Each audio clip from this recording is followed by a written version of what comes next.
Hello everyone, मैं Sanjeev Kumar Agrawal Buddha academy for civil service में आपका स्वागत है। आज हम देखेंगे सल्तनत काल का भाग 3 अर्थात इन प्रश्नोत्तर को विस्तृत रूप से समझेंगे। चलिए शुरुआत करते हैं आज का पहला क्वेश्चन।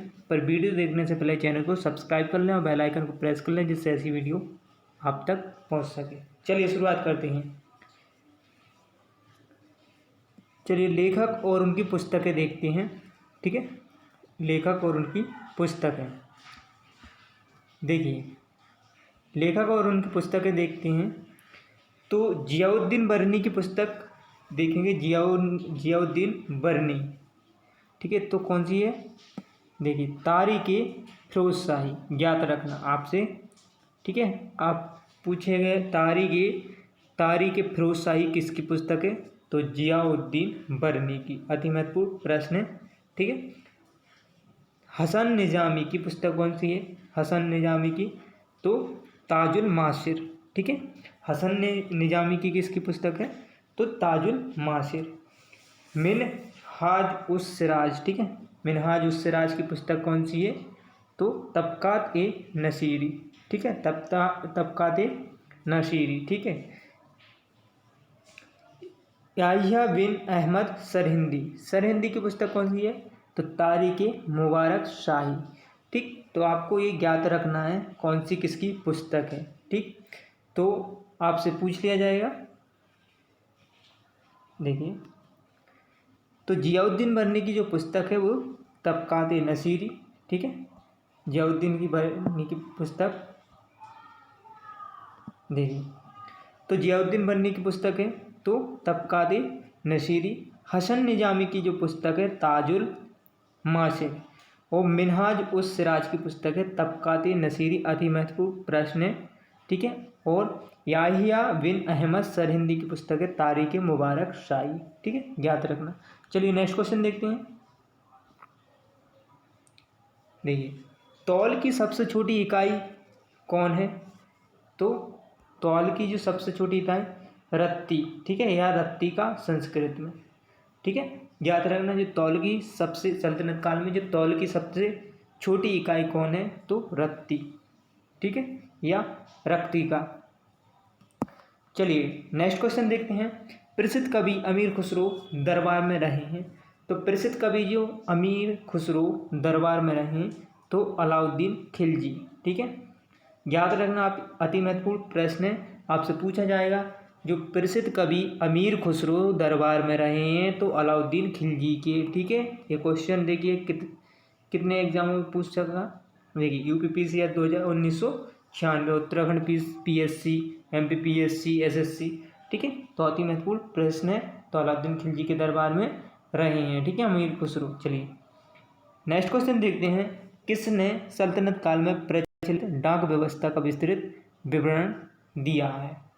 तो किसने सल्तनत काल में प्रचलित डाक व्यवस्था का विस्तृत विवरण दिया है? तो इब्न बतूता। तो सल्तनत काल में डाक व्यवस्था का जो विस्तृत विवरण दिया है इब्न बतूता। ठीक है, ज्ञात रखना। चलिए नेक्स्ट क्वेश्चन देखते हैं। सॉरी, तैमूर लंग ने किस वर्ष में भारत पर आक्रमण किया था? तो 1398 ईस्वी में। ठीक है, तैमूर लंग ने किस वर्ष में भारत पर आक्रमण किया? 1398 ईस्वी। अति महत्वपूर्ण प्रश्न है, आपसे पूछ लिया जाएगा तैमूर लंग ने किस वर्ष में भारत पर आक्रमण किया? तो 1398 ईस्वी में। कब? 1398 ईस्वी। चलिए नेक्स्ट क्वेश्चन देखते हैं। दिल्ली के किस मुस्लिम शासक ने निधन पर इतिहासकार बदायूं ने कहा राजा को अपनी प्रजा से तथा प्रजा को अपने राजा से मुक्ति मिली? तो देखिए, दिल्ली के मुस्लिम शासक के निधन पर इतिहासकार बदायूं, ठीक है, प्रसिद्ध इतिहासकार हैं बदायूं, ने राजा को अपनी प्रजा से तथा प्रजा को अपने राजा से मुक्ति मिली। तो किसने? ऑप्शन नंबर बी, मोहम्मद बिन तुगलक।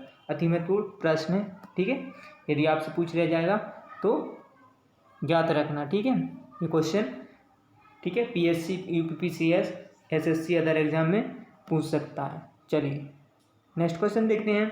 दिल्ली के जो सुल्तान बलबन का पूरा नाम बलबन था। देखिए, दिल्ली के जो सुल्तान बलबन का पूरा नाम बलबन था तो क्या था? दिल्ली के जो सुल्तान सॉरी देखिए, दिल्ली के जो सुल्तान बलबन का पूरा नाम बलबन था तो क्या था? गयासुद्दीन। गयासुद्दीन, ठीक है। याद रखना, आपसे पूछा जाएगा दिल्ली के जो सुल्तान बलबन का पूरा नाम था तो क्या था? गयासुद्दीन, ठीक है। क्या था? गयासुद्दीन। चलिए नेक्स्ट क्वेश्चन देखते हैं। कौन सा सुल्तान नया धर्म चलाना चाहता था किंतु उलेमाओं ने विरोध किया था? देखिए, कौन सा सुल्तान नया धर्म चलाना चाहता था किंतु उलेमाओं ने विरोध किया? तो इसका right answer Alauddin Khilji, option number B, ठीक है। तो आप याद रखना, आपसे पूछा जाए कौन सा सुल्तान नया धर्म चलाना चाहता था किंतु उलेमाओं ने विरोध किया। अति महत्वपूर्ण प्रश्न है, आपसे पूछ लिया जाएगा।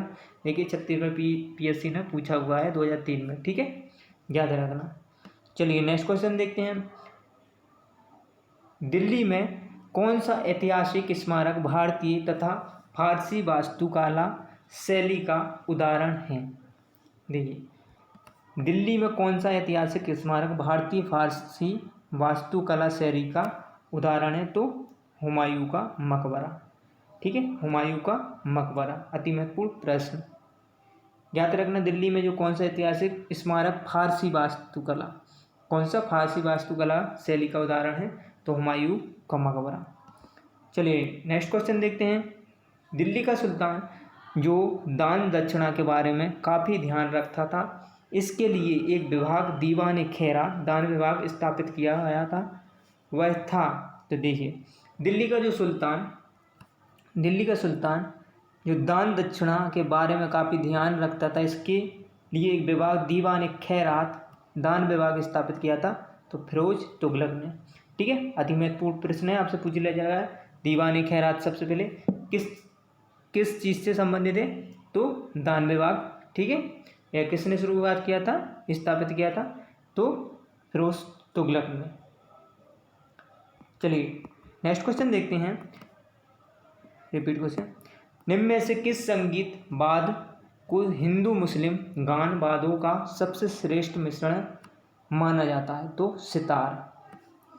निम्न में से किस संगीत वाद्य को हिंदू मुस्लिम गान वाद्यों का सबसे श्रेष्ठ मिश्रण माना जाता है? तो सितार। अति महत्वपूर्ण प्रश्न है, ठीक है। जो हिंदू मुस्लिम गान वाद्यों का सबसे श्रेष्ठ मिश्रण माना जाता है वो सितार, ठीक है, सितार, ठीक। चलिए नेक्स्ट क्वेश्चन देखते हैं। नई फारसी काव्य शैली सबक हिंदी अथवा हिंदुस्तानी शैली के जन्मदाता कौन है? देखिए सबसे पहले क्वेश्चन पे ध्यान देते हैं। नई जो फारसी काव्य शैली सबक हिंदी अथवा हिंदुस्तानी शैली के जन्मदाता कौन है? तो अमीर खुसरो, याद रखना, ठीक है। तो नई फारसी काव्य शैली और सबक हिंदी और हिंदुस्तानी शैली के जो जन्मदाता कौन है? तो अमीर खुसरो, ठीक है। चलिए नेक्स्ट क्वेश्चन देखते हैं। नेक्स्ट क्वेश्चन, अनुकूल परिस्थितियां मौजूद होने के बावजूद गुलाम वंश के शासक भारत में अपने साम्राज्य का विस्तार नहीं कर पाए, इसका मुख्य कारण क्या था? अनुकूल जो परिस्थितियां मौजूद होने के बावजूद गुलाम वंश के जो शासक भारत में अपने साम्राज्य का विस्तार नहीं कर पाए, इसका मुख्य कारण क्या था? तो मुख्य कारण था मंगोल आक्रमण का भय था, ठीक है। तो अनुकूल परिस्थितियां मौजूद होने के बावजूद भी गुलाम वंश के शासक भारत में अपना साम्राज्य स्थापित या विस्तार नहीं कर पाए, उसका मुख्य कारण था तो मंगोल आक्रमण का भय। अति महत्वपूर्ण प्रश्न। चलिए नेक्स्ट क्वेश्चन देखते हैं। निम्नलिखित में से किसने सिकंदर सानी द्वितीय सिकंदर की उपाधि धारण की थी? देखिए, निम्नलिखित में से किसने सिकंदर सानी द्वितीय सिकंदर की उपाधि धारण की थी? तो किसने?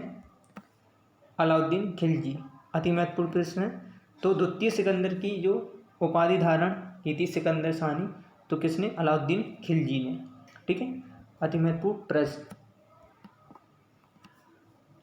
देखिए नेक्स्ट क्वेश्चन देखते हैं। सिक्कों पर खलीफा का नायब खुदवाने वाला भारत का प्रथम सुल्तान था। सिक्कों पर खलीफा का नायब खुदवाने वाला भारत का प्रथम सुल्तान था तो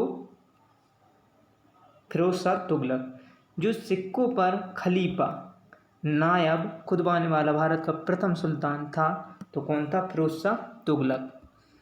चलिए नेक्स्ट क्वेश्चन देखते हैं। सैयद उस सलातीन की उपाधि किसने धारण की? देखिए सैयद उस सलातीन की उपाधि किसने धारण की थी? देखिए देखिए अति महत्वपूर्ण प्रश्न है। सैयद उस सलातीन की उपाधि जो धारण की थी किसने? फिरोज तुगलक ने। ठीक है, आपसे पूछ लिया जाएगा सैयद उस सलातीन की उपाधि किसने धारण की थी? फिरोज तुगलक ने। चलिए नेक्स्ट क्वेश्चन देखते हैं। निम्नलिखित में से किसे कुरान का पाठ करने वाला भी कहा जाता था? तो किसको कहा जाता था? कुतुबुद्दीन ऐबक। निम्नलिखित में से किसे कुरान का पाठ करने वाला भी कहा जाता था? तो कुतुबुद्दीन ऐबक। ठीक है, अति महत्वपूर्ण प्रश्न। चलिए नेक्स्ट क्वेश्चन देखते हैं। किस सल्तनतकालीन शासक को मिनहाज ने हातिम ताई द्वितीय की संज्ञा दी थी? देखिए सबसे पहले क्वेश्चन पे ध्यान दिए। किस सल्तनतकालीन शासक को मिनहाज हातिम ताई द्वितीय की संज्ञा दी थी? तो कुतुबुद्दीन ऐबक को। ठीक है, अति महत्वपूर्ण प्रश्न है। किस सल्तनतकालीन शासक को मिनहाज हातिम ताई द्वितीय की संज्ञा प्रदान की थी? तो किसको? कुतुबुद्दीन ऐबक। चलिए नेक्स्ट क्वेश्चन देखते हैं। 2.5 दिन का झोपड़ा मस्जिद अजमेर का निर्माण किसने करवाया था? देखिए सबसे पहले 2.5 दिन का झोपड़ा मस्जिद कहाँ है? अजमेर। ठीक है, कहाँ पे? अजमेर में। 2.5 दिन का झोपड़ा मस्जिद अजमेर में, इसका निर्माण किसने करवाया था? कुतुबुद्दीन ऐबक। ठीक है, कुतुबुद्दीन ऐबक। ज्ञात रखना, यहाँ पे हम कंफ्यूज होते हैं जब आ जाता है इल्तुतमिश थे या कुतुबुद्दीन ऐबक। तो 2.5 दिन का जो झोपड़ा अजमेर में है तो इसका निर्माण किसने करवाया था? कुतुबुद्दीन ऐबक ने। ठीक, तो 2.5 दिन का। ठीक है, कुतुबुद्दीन ऐबक। चलिए नेक्स्ट क्वेश्चन देखते हैं। निम्नलिखित में से कौन अपने को ईश्वर का अभिशाप कहता था? तो कौन कहता था अपने को ईश्वर का अभिशाप? चंगेज खां। तो ईश्वर का स्वयं को अभिशाप कहता था। ठीक, तो ईश्वर का जो अभिशाप स्वयं को कहता था? चंगेज खां। ठीक है, कौन कहता था? चंगेज खां। निम्नलिखित में से कौन अपने को ईश्वर का अभिशाप कहता था? तो चंगेज खां। ठीक है, अति महत्वपूर्ण प्रश्न। चलिए नेक्स्ट क्वेश्चन देखते हैं। निम्नलिखित में से किसे बगदाद के खलीफा ने मंसूर स्वीकृति पत्र या मनावी शेख पत्र प्रदान किया? देखिए निम्नलिखित में से किसे बगदाद के खलीफा ने मंसूर स्वीकृति पत्र या मनावी शेख पत्र प्रदान किया? तो इल्तुतमिश। ठीक है, अति महत्वपूर्ण प्रश्न है आपसे। निम्नलिखित में से किसे बगदाद के खलीफा ने मंसूर स्वीकृति पत्र या मनाभिषेक पत्र प्रदान किया? तो इल्तुतमिश। चलिए नेक्स्ट क्वेश्चन देखते हैं। निम्नलिखित में से किसे बगदाद के खलीफा ने मंसूर स्वीकृति पत्र, रिपीट क्वेश्चन हो गया। चलिए दिल्ली सल्तनत का जो पहला सुल्तान कौन था जिसने दोआब के आर्थिक को समझा था? देखिए जो दिल्ली सल्तनत का सबसे पहले पहला सुल्तान, ठीक है, दिल्ली सल्तनत का पहला सुल्तान कौन था जिसने दोआब के आर्थिक महत्व समझा था? किसका? दोआब। ठीक है, जो दोआब का जो आर्थिक महत्व को समझा था किसने? इल्तुतमिश ने। ठीक है, इल्तुतमिश। चलिए नेक्स्ट क्वेश्चन देखते हैं। दिल्ली की राजगद्दी पर अफगान शासकों के शासन का निम्नलिखित में से कौन सा एक सही कालानुक्रम है? देखिए दिल्ली की राजगद्दी पर अफगान शासकों के शासन का निम्नलिखित में से कौन सा एक सही कालानुक्रम है? तो कौन सा है? बेलोल लोदी एवं सिकंदर शाह इब्राहिम लोदी। ठीक है, तो कौन था? बेलोल लोदी एवं सिकंदर शाह इब्राहिम लोदी। दिल्ली की जो राजगद्दी पर अफगान शासकों के शासन का निम्नलिखित में से कौन सा एक सही कालानुक्रम है? तो बेलोल लोदी एवं सिकंदर। ठीक है, बेलोल लोदी, सिकंदर शाह और इब्राहिम। ठीक, याद रखना है। चलिए नेक्स्ट क्वेश्चन देखते हैं। दिल्ली सल्तनत के तुगलक राजवंश का अंतिम शासक कौन था? तो दिल्ली सल्तनत के जो तुगलक राजवंश का अंतिम शासक कौन था, तो नासिरुद्दीन महमूद। ठीक है, दिल्ली जो सल्तनत का तुगलक वंश का अंतिम शासक, ठीक है, सबसे पहले आपसे पूछिएगा तुगलक वंश का अंतिम शासक कौन था दिल्ली सल्तनत, तो नासिरुद्दीन महमूद। ठीक है, अति महत्वपूर्ण प्रश्न, ठीक है, अति महत्वपूर्ण प्रश्न है। ठीक है जी, आपसे पूछ लेगा तुगलक वंश का जो अंतिम शासक था दिल्ली सल्तनत का, नासिरुद्दीन महमूद। चलिए नेक्स्ट क्वेश्चन देखते हैं। मध्यकालीन भारतीय राजाओं के संदर्भ में निम्नलिखित में से कौन सा कथन सही है, तो कौन सा है, फिरोज तुगलक ने गुलामों का एक अलग विभाग दीवाने बंदगान स्थापित किया था। ठीक है, किसके लिए, गुलामों का, ठीक है, जो दीवाने बंदगान स्थापित किया था गुलामों के लिए, तो किसने, फिरोज तुगलक ने। ठीक है, अति महत्वपूर्ण प्रश्न। चलिए नेक्स्ट क्वेश्चन देखते हैं। मोहम्मद बिन तुगलक दिल्ली छोड़ने के बाद 2 वर्ष तक स्वर्गद्वारी नामक शिविर में रहा। सही है, उस समय दिल्ली एक प्रकार के प्लेग से बर्बाद हो गई थी और बहुत से लोग मर गए थे। तो क्या है इसका राइट आंसर, ए और आर दोनों सही हैं, आर ए की सही व्याख्या करता है। ठीक है, चलिए नेक्स्ट क्वेश्चन देखते हैं। चंगेज खां के अधीन मंगोलों ने किसके शासनकाल में भारत पर आक्रमण किया, तो चंगेज खां के अधीन मंगोलों ने किसके शासन काल में भारत पर आक्रमण किया, तो इल्तुतमिश। ठीक है, चंगेज खां के अधीन मंगोलों ने किसके शासनकाल में भारत पर आक्रमण किया, चंगेज खां ने इल्तुतमिश। अति महत्वपूर्ण प्रश्न है ये। ठीक है, चंगेज खां ने जब मंगोलों ने, ठीक है, चंगेज खां के अधीन मंगोलों ने किसके शासनकाल में भारत पर आक्रमण किया, तो इल्तुतमिश। अति महत्वपूर्ण प्रश्न। चलिए नेक्स्ट क्वेश्चन देखते हैं। निम्नलिखित में कौन सुमिलित है, तो सही कौन सा है, दीवान ए बंदगान, तो किसने, फिरोज तुगलक ने। दीवान ए बंदगान क्या है, ये गुलाम विभाग से संबंधित। ठीक है, दीवान ए बंदगान। चलिए, और दीवाने को ही क्या है, एक कृषि विभाग। ठीक है, किसने प्रारंभ किया था, मोहम्मद बिन तुगलक ने। चलिए नेक्स्ट क्वेश्चन देखते हैं। सल्तनत काल में फवाजिल का अर्थ था, देखिए अति महत्वपूर्ण प्रश्न है, आपसे पूछ लिया जाएगा, जो सल्तनत काल में फवाजिल क्या था, तो इसका अर्थ था इक़्तिदारों द्वारा सरकारी खजाने में जमा की जाने वाली अधिशेष राशि। देखिए पीएससी अब इस प्रकार के क्वेश्चन पूछने लगा तो विशेष आप ध्यान दें। ठीक है, यूपीपीएससी, लोअर पीसीएस, ठीक है, एसएससी अन्य एग्जाम। ठीक है, तो इक़्तिदारों द्वारा जो सरकारी खजाने में जमा की जाने वाली अधिशेष राशि थी। ठीक है, तो सल्तनत काल में जो फवाजिल का अर्थ होता था इक़्तिदारों द्वारा सरकारी खजाने में जमा की जाने वाली अधिशेष राशि। चलिए नेक्स्ट को देखते हैं। दिल्ली का जो सुल्तान जो भारत में नेहरू के सबसे बड़े जाल का निर्माण करने के लिए प्रसिद्ध है वह था, देखिए जो दिल्ली का सुल्तान भारत में नेहरू, ठीक है, नेहरू में सबसे बड़ा जाल निर्माण करने के लिए प्रसिद्ध था, तो फिरोज तुगलक। ठीक है, अति महत्वपूर्ण प्रश्न है, आपसे पूछ लिया जाएगा दिल्ली का सुल्तान जो भारत में नेहरू का सबसे बड़ा जाल का निर्माण करने के लिए प्रसिद्ध था, तो कौन था, फिरोज तुगलक। चलिए नेक्स्ट क्वेश्चन देखते हैं। प्रारंभ में भारत में तुर्की प्रशासन सैनिक प्रधान था। अंग्रेजी सैनिक नायकों के बीच देश को एकता के रूप में खंड विभाजित कर दिया गया था। ठीक है, प्रारंभ में भारत में तुर्की प्रशासन प्रधान था। ठीक है, अग्रणी सैनिकों को नायकों के बीच देश को एकता के रूप में क्या किया, खंड विभाजित कर दिया। Right answer A. चलिए नेक्स्ट क्वेश्चन देखते हैं।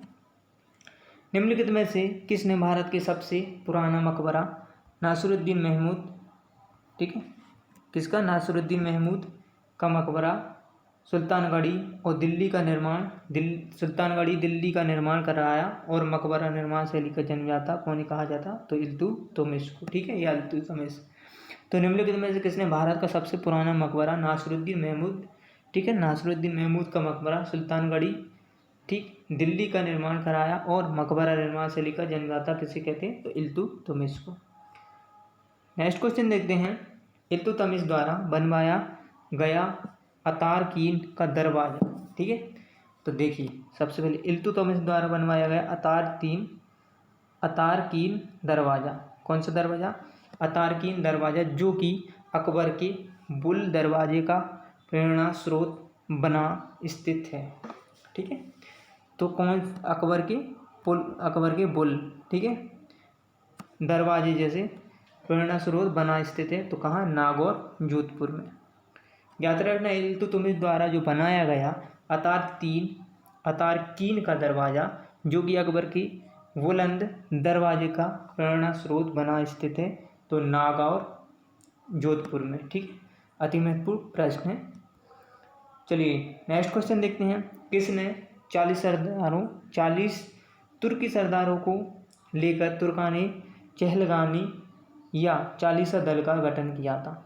देखिए किसने 40 तुर्की सरदारों को लेकर, ठीक है, सबसे पहले 40 तुर्की सरदारों को लेकर तुर्कानी चहलगामी या चालीसा दल, ठीक है, तुर्कानी चहलगामी या 40 दल के गठन किया? तो इल्तुतमिश ने। आपसे पूछ लिया जाएगा चहलगामी या 40 दल का गठन किसने किया? तो इल्तुतमिश ने। नेक्स्ट क्वेश्चन देखते हैं। निम्नलिखित में से कौन राज दरबार में बलबन का सर्वप्रमुख प्रतिद्वंदी था? तो निम्नलिखित में से कौन राज दरबार में बलबन का सर्वप्रमुख प्रतिद्वंदी था? तो कौन था? इमामुद्दीन रेहान। तो निम्नलिखित में से कौन राज दरबार बलबन का सर्वप्रमुख प्रतिद्वंदी था? तो बलबन का जो सर्वप्रमुख प्रतिद्वंदी था तो इमामुद्दीन रेहान, ठीक है। तो कौन था? इमामुद्दीन रेहान। चलिए नेक्स्ट क्वेश्चन देखते हैं। निम्नलिखित में से किसने चहलगामी 40 दल का पूर्णतः सफाया कर दिया था? तो किसने किया था? बलबन ने। निम्नलिखित में से किसने चहलगामी या 40 दल का पूर्णतः सफाया कर दिया था? तो बलबन ने। चलिए नेक्स्ट क्वेश्चन देखते हैं। किस राज्यकाल में लखनौती बंगाल की राजधानी में तुगरिल खां का विद्रोह और दमन हुआ?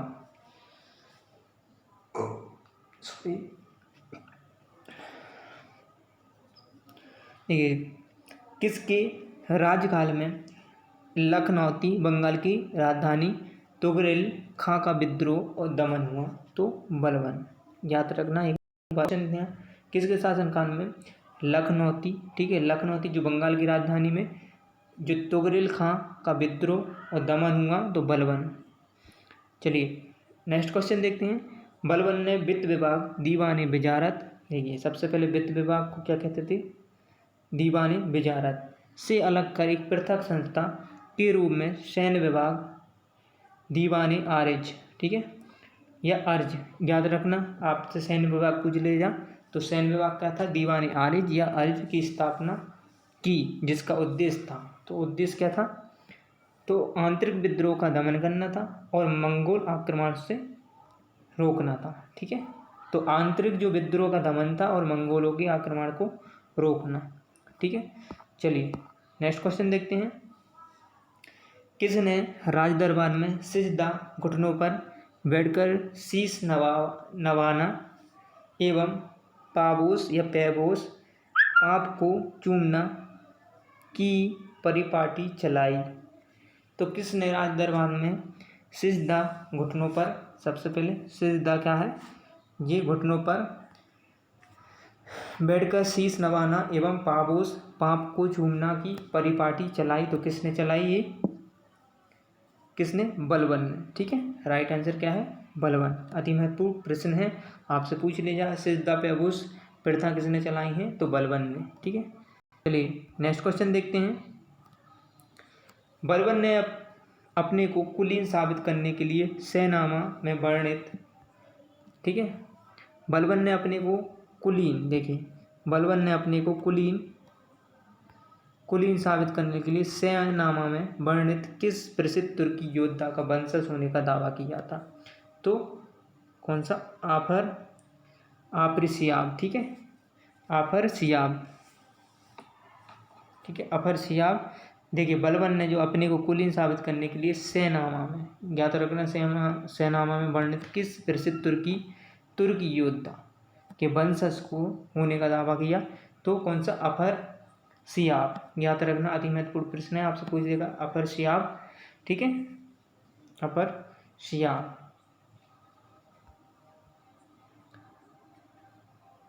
Thank you my video. Please यदि वीडियो अच्छी लगे तो शेयर करें और लाइक करें।